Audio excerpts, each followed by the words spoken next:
Welcome to Rocker Radio. I'm Jason Bryan, and you're listening to Well Connected. LinkedIn, as we all know, has become one of the core business tools for social media in recent years. In my daily review, I've become more and more interested in the ideas and innovations coming from the co-founder at Brinc.io, McLaughlin. Bay is known as BetaBay because of his passion for testing new technologies and always trying to improve himself. He's a leader in the world of startups and has built his career by helping startup ideas come to life.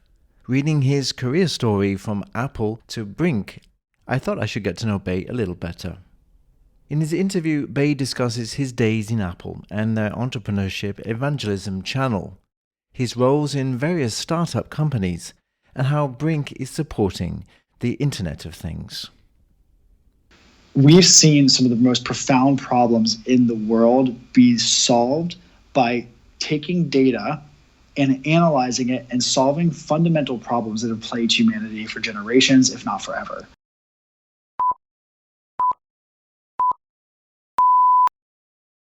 It's a real pleasure to be here with Bay McLaughlin.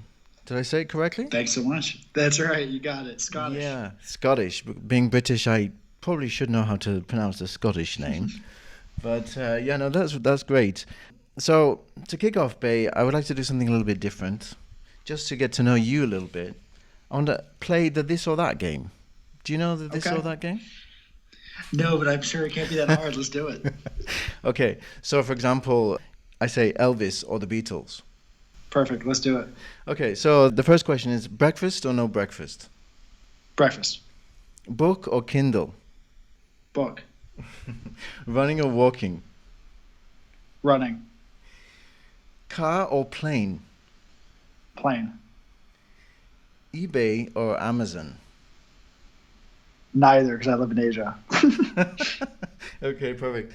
And the last one, iOS or Android? I worked at Apple 6 years. Of course, iOS.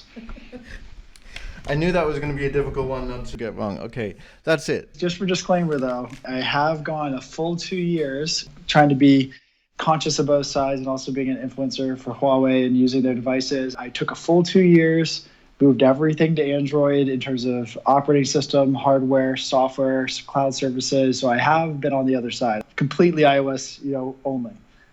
Yeah, so it's always interesting to get the opinion of somebody who worked for Apple. And I know you worked there for 6 years. Wow, I mean, your story is actually really interesting. You have been involved in over 40 companies. You've launched over 22 products. I have to ask, how old are you? This is like one of the things you need to ask. How can you do so much in your life at such a... It's a funny thing because in Asia, people hide their age. Like that's a thing. And in the States, living in San Francisco for almost 10 years, it was one of these weird badges of honor. The younger you were and the more you could do, it's like, oh man, you're 28 and you like haven't sold your first company.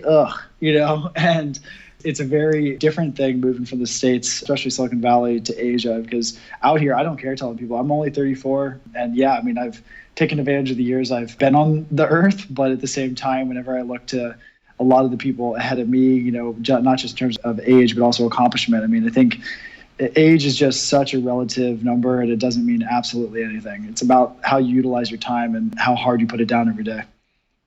Yeah, it's pretty clear that you've done seemingly a lot in the time that you've had, and we want to hear all about that. So let's start from the very beginning. You were born in Virginia in the US, right?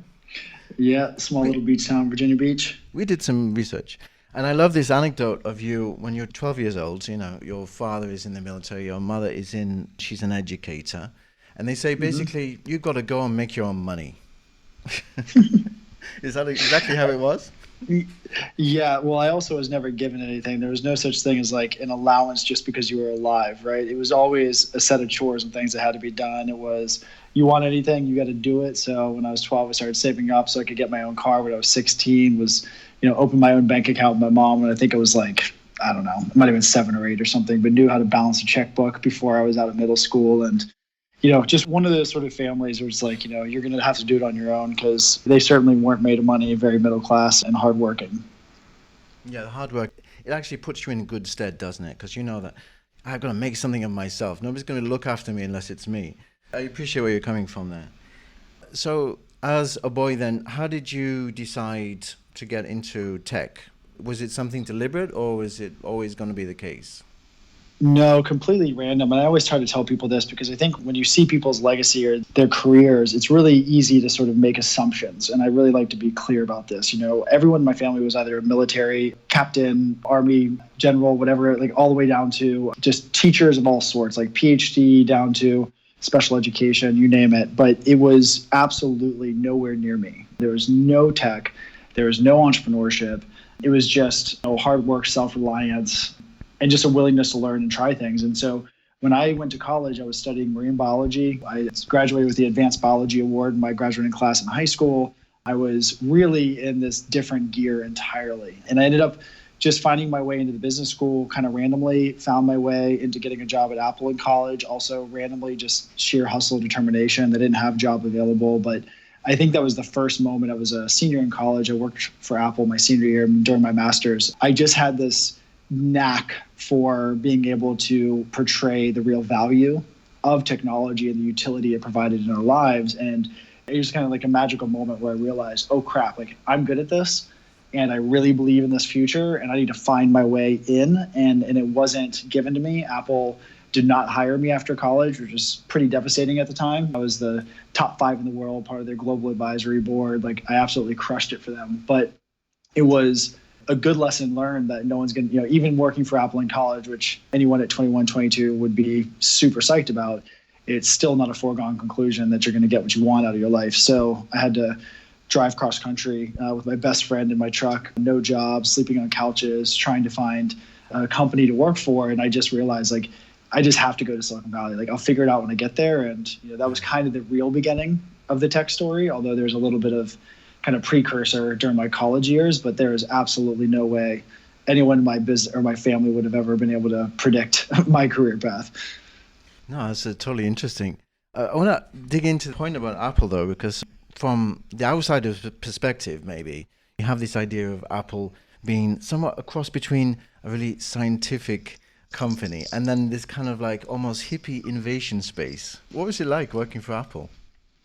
I have to say it was a life-changing, career-defining experience. And I certainly appreciate the way, I actually haven't heard of the way that you just explained it, because the scientific side, I think a lot of people actually give them a little bit of crap. I mean, they're a fantastic engineering company. And I think what we're seeing in their moves closer and closer to the health-related space, hopefully we'll see a little bit more on the science side. But from an engineering and product development perspective, clearly they're world-class. But I think on the hippie side and the creativity and everything else, like, that is probably one of the most defining characteristics. And one of the things that I have to say, I always harken back to all the lessons I had at Apple. Like just before the call here, like I was using tactics that I learned in a board meeting for one of the teams I sit on their board, one of our investments, to developing my own team, to the way I approached just about everything was defined by my time there.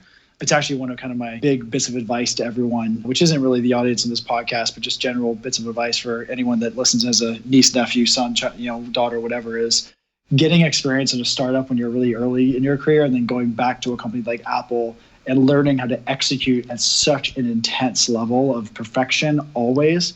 Those married together was a defining kind of bookends of my career, all smashed into my early career in my 20s, which will give me and has given me a foundation that a lot of people don't have to kind of pull on for the rest of their career. I love this concept that you also push, and it's down in your website too, BetaBay. Yeah, living in BetaBay, that's right. Can you explain a little bit more about that for people to understand what your approach is?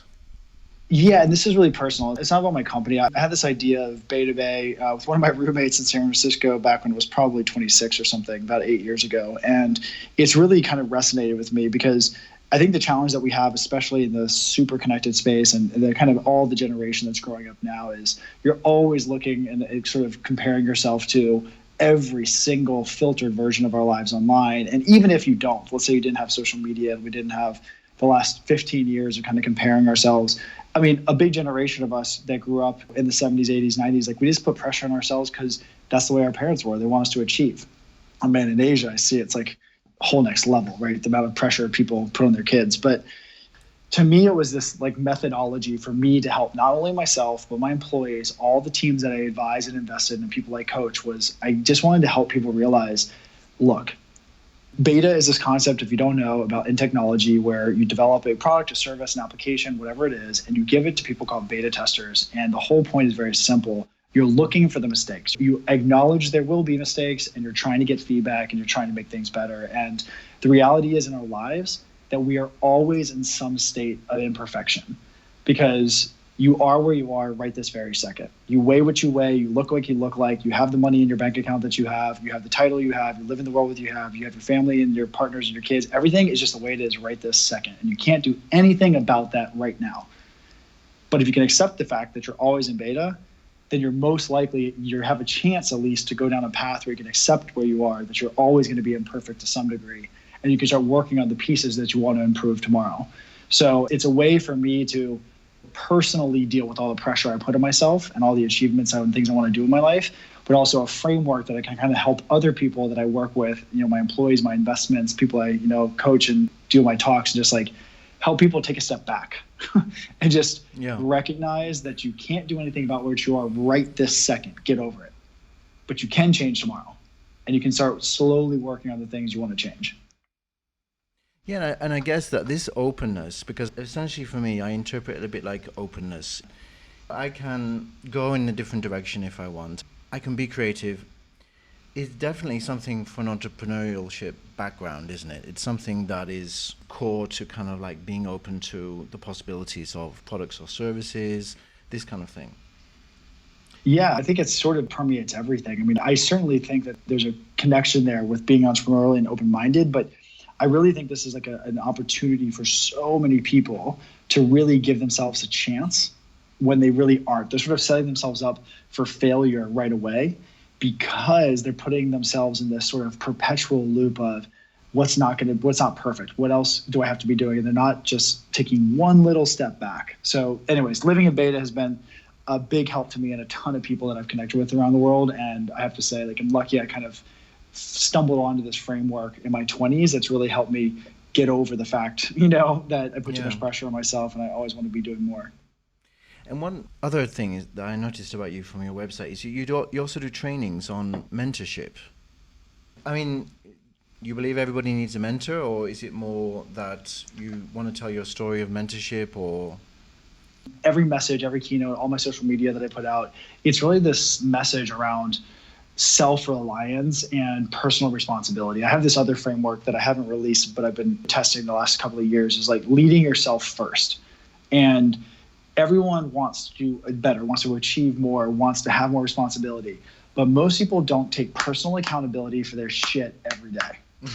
And I think this is one of those things where it's like, I mean, you can be really over the top about it, and I try to be very empathetic where I can be, but I can always find something better in someone's life or the way they approach their business or their job or their health or their family, where I'm like, look, you're not being conscious about this. You're just floating through each and every day, and then, being bummed out or expecting things to happen and being frustrated when they don't, when you aren't leading yourself every single minute of every single day when you can be. That's the part you can control. And that's just like the whole mentorship thing for me is a way to hold people accountable to asking for help, to putting them in a situation that they can ask for people to give them advice, whether it be super formal or informal.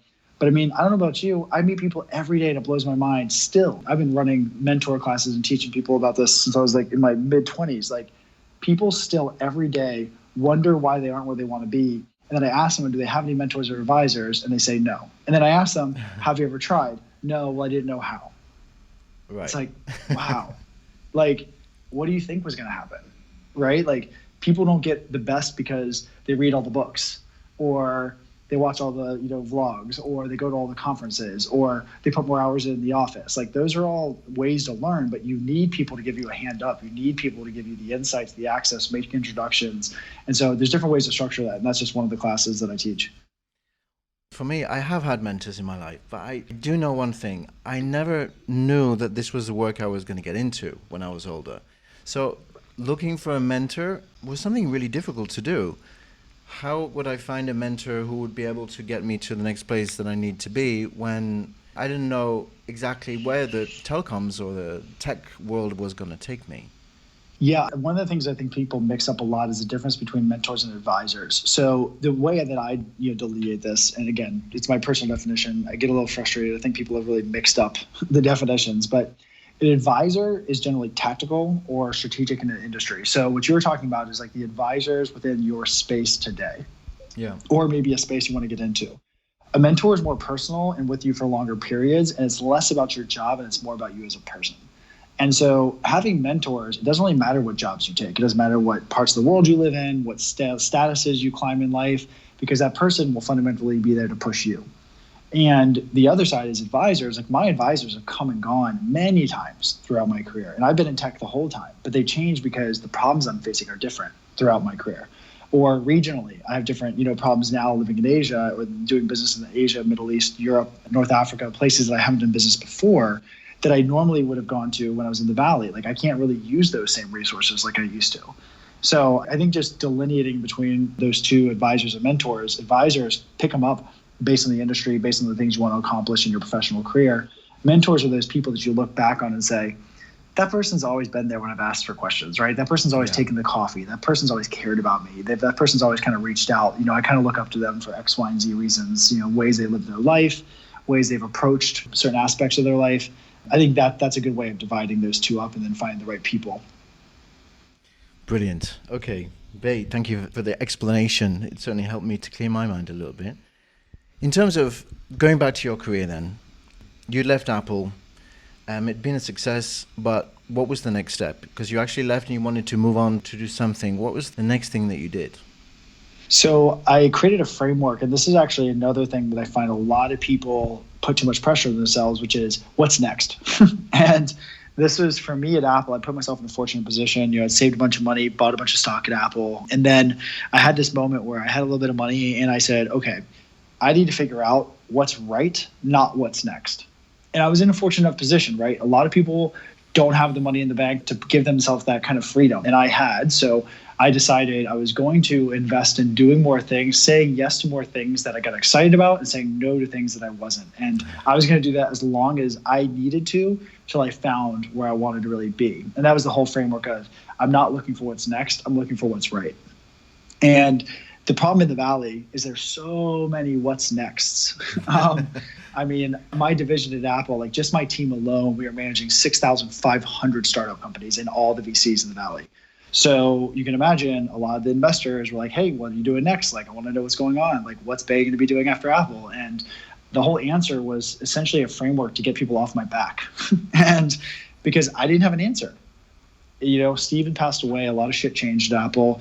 I had done what I wanted to do, and I didn't know. And so I sold some stock. I got a house up in Tahoe for the winter, and I went skydiving and snowboarding and surfing all winter and spring. And I started, doing a little consulting for a couple of VCs. So I worked with a fantastic company called Intercom, which, just got valued at 1.3 billion the other day. So I'm stoked about that holding.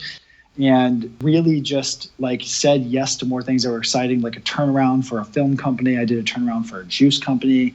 I was doing some advising for a fitness company and then an architecture firm, and really just trying shit out, throwing stuff at the wall. But all of those were businesses that I believed in, founders that I thought deserved to win, and on my terms. And that framework led me, obviously very different, to leave the Valley, get married to my college sweetheart, move to Asia, and start Brinc, my current company, which if you asked me when I left Apple, there is no way in hell I could have predicted this. But it was the framework that I call it the search framework, because I think a lot of people find a real quick way to get to what's next. And not everyone can afford to, like I said, and I completely appreciate the position I put myself in. But I wanted to just help people understand that, okay, you're going through the search phase. You need a framework to tell people enough to get them to say okay and stop bugging you and let you get back to what you're doing. And you need to have the confidence and the time financially to really let some trends play out. And for me, that took 2.5, 3 years before we moved to Asia and built Brinc after I left Apple. That's a long time to not have a what's next, right? But I let myself marinate in that space long enough, and now I'm on to what I think will be the next 20 to 30 years of my life. So tell us about Brinc. How did it start? What is the role that Brinc plays? So Brinc, as a group, we believe one main thing.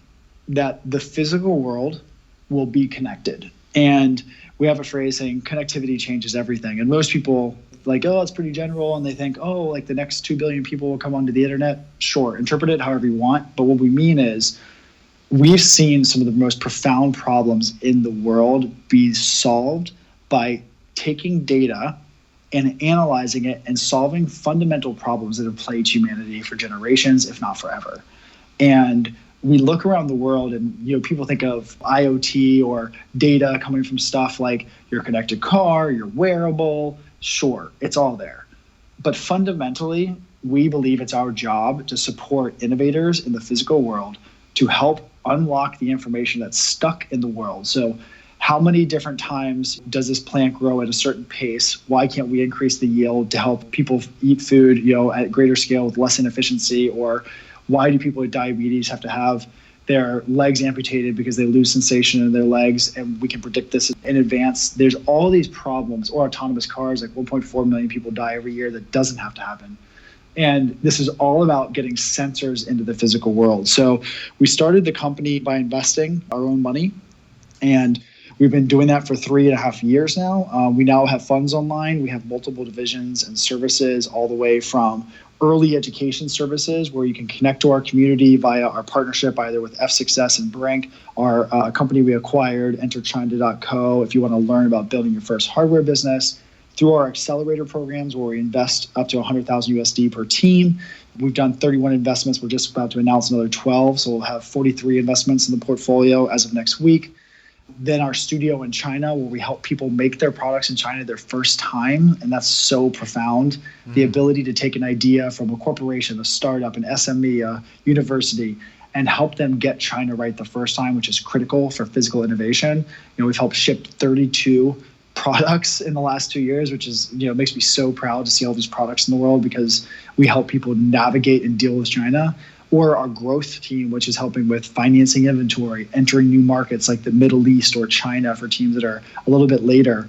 But we've built this life cycle platform throughout the 4 stages that really hurt physical innovators. And we've invested in 20 countries. We have offices in 6 countries around the world in 6 time zones. We've helped 500 hardware companies in just over 3 years. And we think we're just starting. Like, this is going to be the longest trend in our lifetime. And I like to kind of tell everyone this because everyone gets psyched about AI, and it's really cool. Everyone gets really pumped up about big data and machine learning and fintech and cryptocurrency and blockchain, and that's all cool.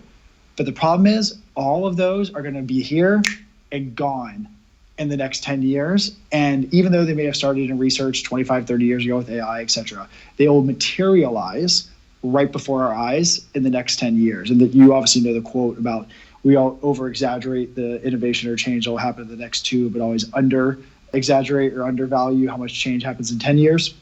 We will still be connecting the physical world when I die.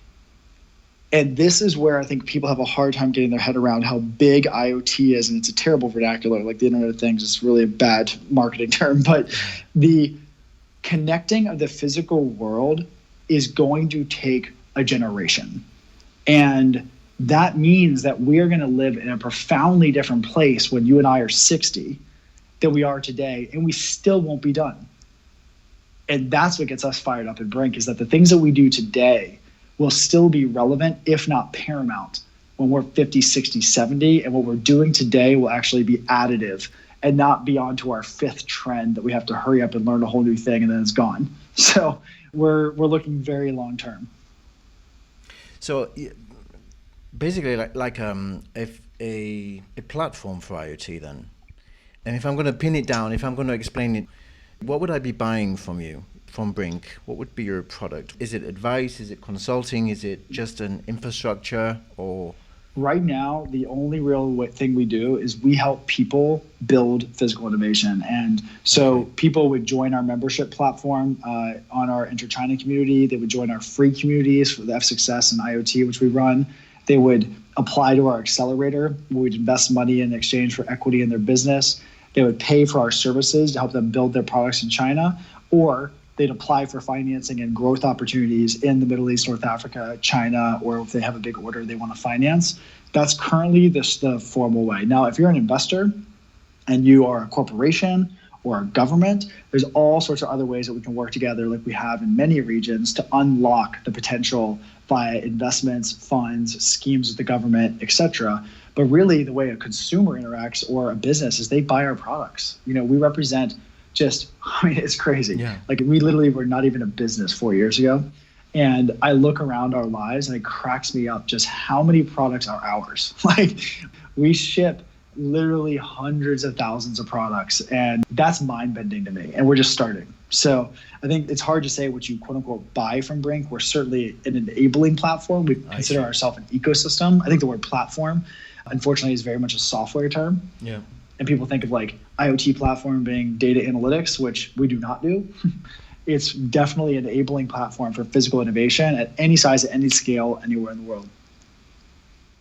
So one of the big topics that's been coming through in the last few years in the IoT space, of course, is around security. What is your feeler on that? I'm sure you have a lot of questions on this. This is like a semester-long lecture, right, or discussion.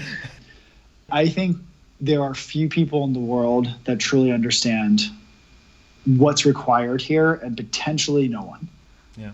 Because this is the new battlefield, right? This is exactly like the nuclear arms race, exactly like any sort of unbelievably critical aspect of humanity. Now, I do like to kind of give my teams a little defensibility, a little air cover, and say, hey guys, completely appreciate that every IoT company on earth should totally be thinking about this. However, building a startup company when you have to be a hardware company, a software company, a SaaS business, globally distributed, all these things, when you are a 3-person team with bootstrapped funny or 100K or whatever it is, like, would love to also get to the security, but maybe we should let some people like the big guys and other people help create tools, protocols, gateways, all these other things that we all just go, yeah, that standard makes sense, right? And let's just use it. So I try to like give my teams a little protection and say, I understand, we should be looking into it. You're totally right.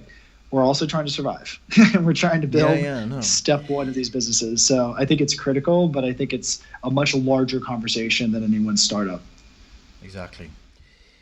In terms of cellular connectivity for the devices that you support, one question, of course, a lot of MNOs are thinking about right now is, should I 5G or not? We just had the licenses auction in the UK recently, and of course, billions were spent on 5G licenses. Mm-hmm. From an operator perspective, of course, there's been a regulation on roaming, so there's some dive on the revenues there.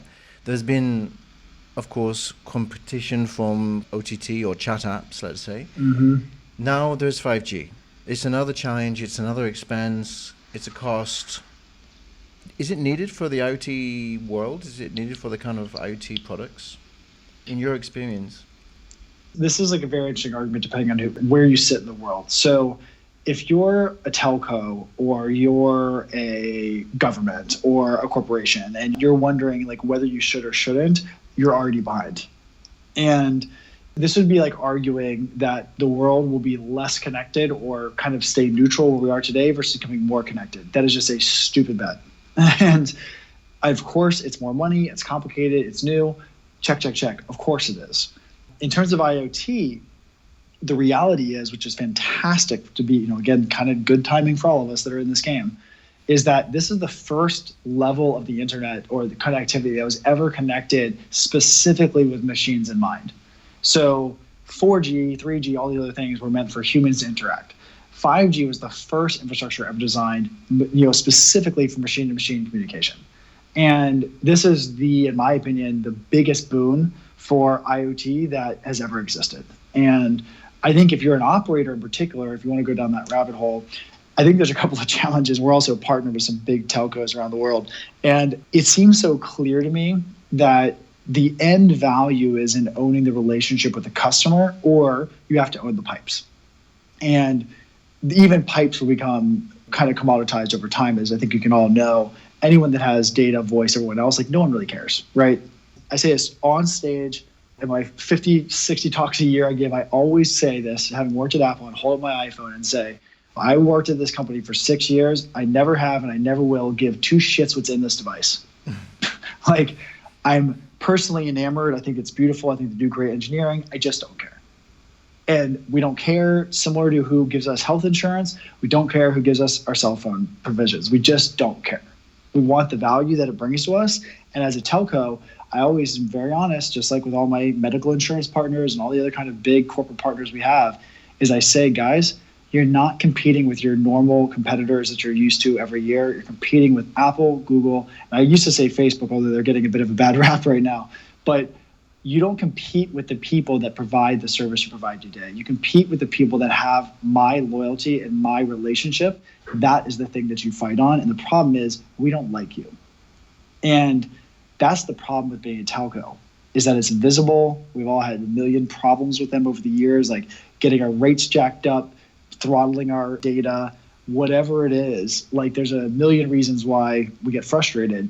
5G is a redemption moment, in my opinion, for so many telcos.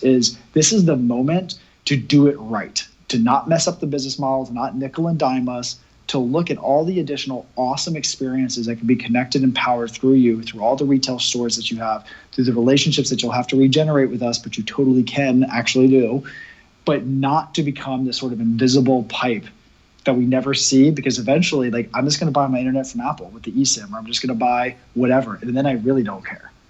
And so this is, like, in my opinion, the crunch moment for a lot of these guys. And obviously I'm oversimplifying a ton of the back end side, and being an influencer for Huawei, like, I understand just how much R&D they've had to put in to be where they are for 5G versus, you know, the earlier 4G, 3G. But that's kind of where I think telcos need to get their heads, is they need to realize that this is a chance to build back that loyalty with us and create really awesome experiences, both in their retail or business-to-business divisions, educate us, bring us back in, sell us the vision of how awesome our world's going to be with you as our partner, with you as our service provider, because you're going to enable all these new amazing future things because 5G is here and you're going to help us experience it.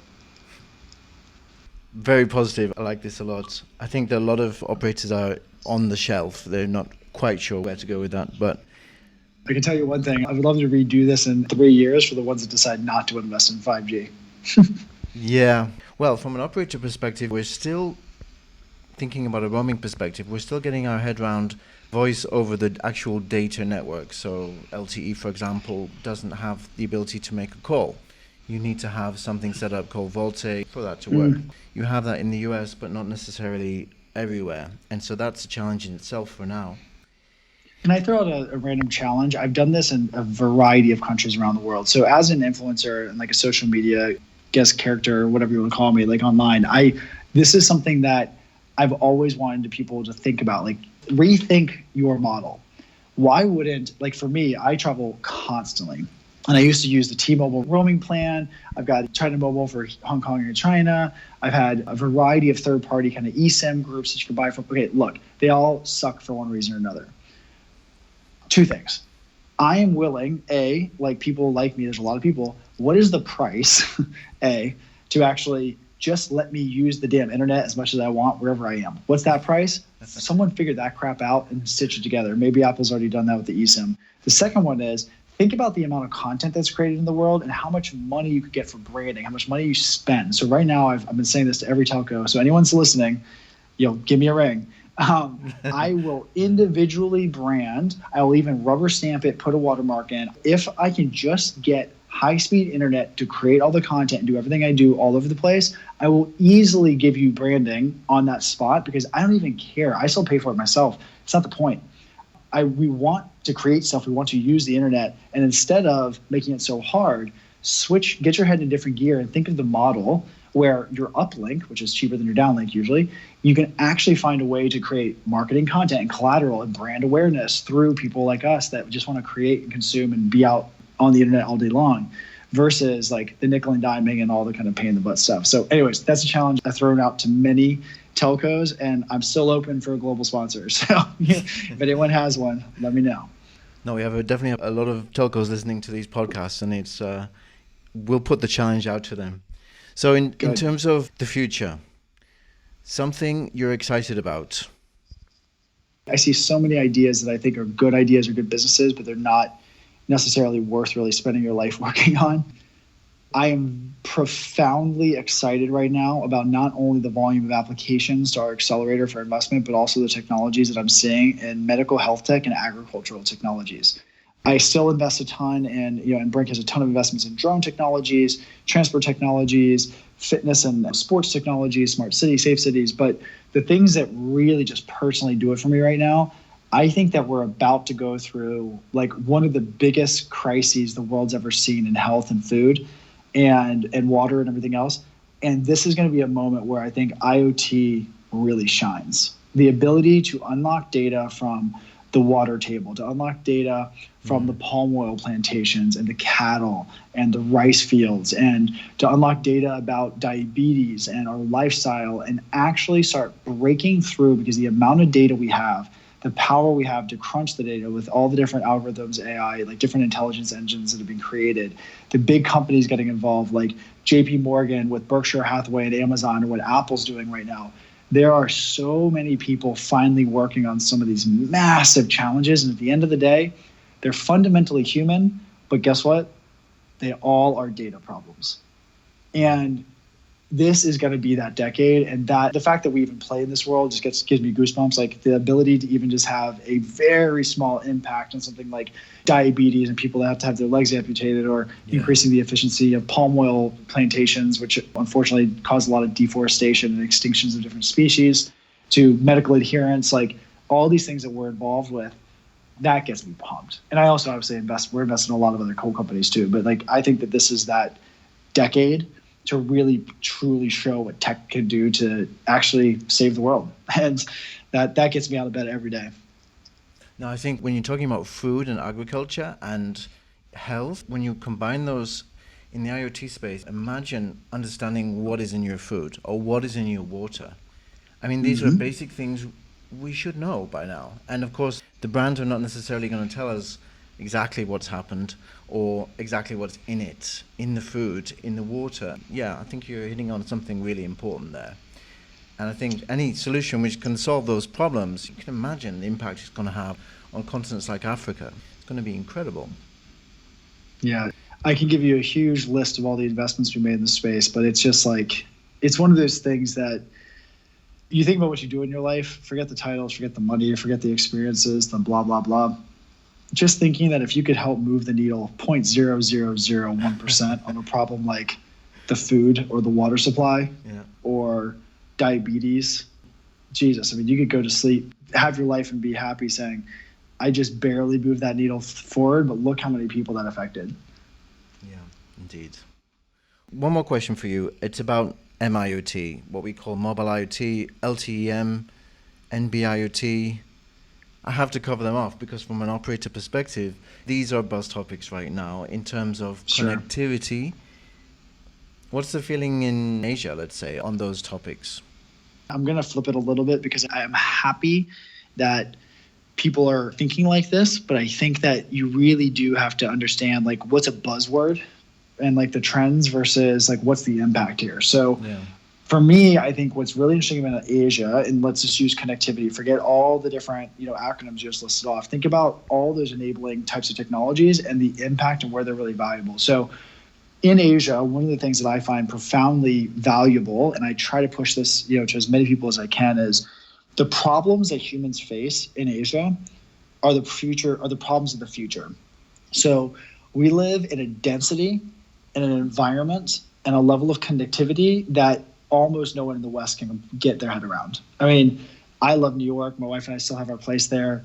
But like when I go to New York and I compare it to being in Hong Kong or China, I'm like, Jesus, there shouldn't be any connectivity problems in New York. Like, look at all this space in the air. Like, how hard is this to get signal down here? Like, this shouldn't be as challenging as it seems to be. At the density of a place like Hong Kong or the scale of a Chinese city, yeah, that makes sense. But also, I don't mean to like not speak directly to the carrier audience here, the telco audience, but I'm probably going to use Huawei as my best example because they create so many invisible enabling technologies that allow people to seamlessly switch from 2G, 3G, 4G, 5G, and just roam through a city, or the ability to empower the carriers and empower the building owners or the governments to create smarter, safer cities. These types of technologies are fundamentally critical to living the life that we have to live in the direction we're heading in terms of the density, in terms of the infrastructure required to kind of rebuild the cities. A couple of my good friends have a whole fund in San Francisco focusing on just rebuilding the infrastructure required because the internet is not built for where we're going. Yeah. So he has a whole fund just on that one thesis. But I think that there's a big push to understand this in Asia, because these governments understand that if they don't do everything in their human power to enable their citizens with the best leading edge bleeding connectivity, all the way from the very low-fi mobile phone technologies in the Philippines and Indonesia, all the way up to Hong Kong, Beijing, Singapore, that they're going to have problems. And I think the rest of the world can do a lot to come learn, because we're going to face the problems here way more than you're going to face in the West, which will give you an indication of what technologies maybe you're going to have to use, what, let them kind of get beat up and use through the system, what works, what doesn't work. And places like China specifically are going to do everything in their power to figure this out, because they want to be first. Their people demand it. The growth rate's off the charts. So they're going to go through more cycles of breaking the technology, this early foundations of all the different type of mobile protocols, 5G, faster than any other country. So it won't take them very long to kind of create standards and checkbox or gold list the techs that you should be using in all your other Western cities. So I'm not sure that you have to be the first one and dive in, coast to coast 2019 like China. Yeah. But at the same time, you definitely don't want to be too far behind, and recognize it's not going to take 5 years for 5G and all these other supporting technologies to become really mainstream. It's going to happen very fast. Bay, this has been really great to speak to you. I know you've probably got some conferences coming up where people can actually hear you speak. If you guys want to come out, I've got a bunch coming up. I'm going to be heading off. I'm actually speaking at Global Sources here in Hong Kong. We're a partner of the Global Sources conference twice a year. So if any of you are here, April, October every year, would love to see you. And then I'm going to be on the road next week in Berlin and Potsdam in Poland. So we've got a bunch of great speaking events like Deutsche Telekom, Telefonica, I think, and then doing a bunch of big VC talks and a big day event in Potsdam. And then going to be heading off to Pioneers in Austria, going to be speaking at DES in Madrid in Spain, going to be speaking at Emerge in Belarus, and I just got signed up for a couple of talks in the Ukraine and Kiev, and that's just the next 6 to 8 weeks. So if you guys are anywhere around there, let me know. You can also always check me out online, just at BetaBay, BetaBay. I have my speaking engagements and all the events I have around the world, always up to date, betabay.me/events. But I'm also super reachable. I believe in this. Like you brought up the whole advising and mentoring thing. I do a question of the day every single day on every platform, where I respond to every single question anyone asks me. And I'm diligent as this. My team is always looking. If any question comes up, you can obviously respond here. Would you message me on any platform? Use the hashtag AskBetaBay. My team will queue it up, and I will 100% respond to you. It's a guarantee, I promise. You also have a blog on LinkedIn about the China Tech? So that's actually a repost of my Forbes column. So I write for Forbes as well. So I have a weekly column called This Week in China Tech. You can search just the term in Google, China Tech. I'm always one of the top hits every week. And I do all coverage of tech stories that came out of China that are written in Chinese that the Western media did not pick up. So these are the stories that you are not hearing about, or there are angles and cultural nuances that the West is not talking about. Because for me, living here for the last 4 years and being fortunate to be in a company where we have 100 years combined manufacturing and time and behind the firewall in China, there's so much going on, and it's very challenging to sift through it, but it's absolutely paramount.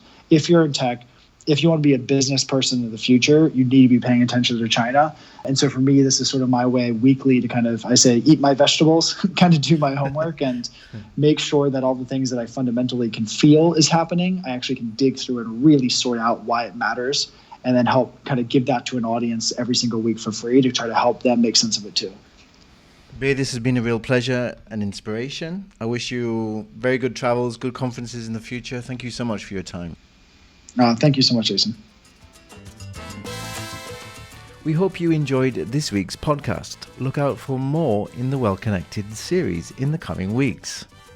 Currently, Rocco is working on a new research project with operators on A2P SMS vendor performance, where in our 4th annual research project, we look at identifying the best vendors of A2P SMS through 30 plus KPIs. There are over 50 vendors to choose from. Only MNOs can take part, and the results are delivered in June this year. Every MNO who takes part will receive an exclusive free executive summary report containing the aggregated data of all MNOs who took part. Well, until next time, this is Jason Bryan, and you've been listening to Well Connected from Rocker Radio.